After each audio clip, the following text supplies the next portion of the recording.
আমি, আমার দিদি এবং আমার যে কাকু কাকিমারা রয়েছেন তাদের ছেলেপিলেরাও ডাক পেয়েছেন। মোটামুটি এখনও পর্যন্ত 4 জন ডাক পেয়েছি।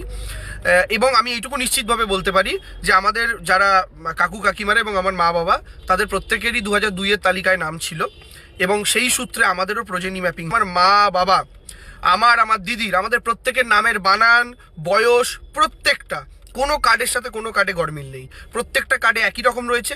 আমার বাবার নাম বা মায়ের নাম যদি বলেন 2002-এর তালিকায় যা ছিল তাই রয়েছে। নামের বানান সঠিক আছে, ডেট অফ বার্থ ঠিক আছে, তাহলে কি কারণে ডেকে পাঠালো সেটা সম্পর্কে আমি এখনো নিশ্চিত নই।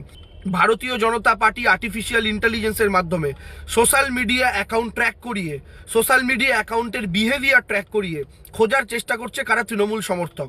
যারা তৃণমূল সমর্থক খুঁজে পাওয়া যাচ্ছে তাদের তো বটেই, তাদের ফ্যামিলির লোকেদের কাছে নোটিশ পাঠানো হচ্ছে। এটার উদ্দেশ্য একটাই, যদি 10টা লোকের কাছে নোটিশ যায় তার মধ্যে যেন 8টা তৃণমূল সমর্থকের কাছে নোটিশ যায়, বাকি দুটো র্যান্ডামলি বিজেপি সিপিএম হোক। তাতে ভোট যদি বাদ যায় তাতেও যেন অধিকাংশ তৃণমূল সমর্থকই বাদ যায়। এবং এই কাজটা ভারতীয় জনতা পার্টি এআই এর মাধ্যমে করছে, করে সরাসরি নির্বাচন কমিশনের হাতে তথ্য তুলে দিচ্ছে এবং সেই অনুযায়ী নোটিশ এসছে। কারণ আমাদের কাছে যে নোটিশ আসা সেটার কোনো লজিক্যাল রিজনিং বা কোনো লজিক্যাল ডিসক্রিপেন্সির কথা বলা হচ্ছে, কোনো লজিক্যাল কারণ থাকতেই পারে না। তাহলে শিশির অধিকারীর কাছে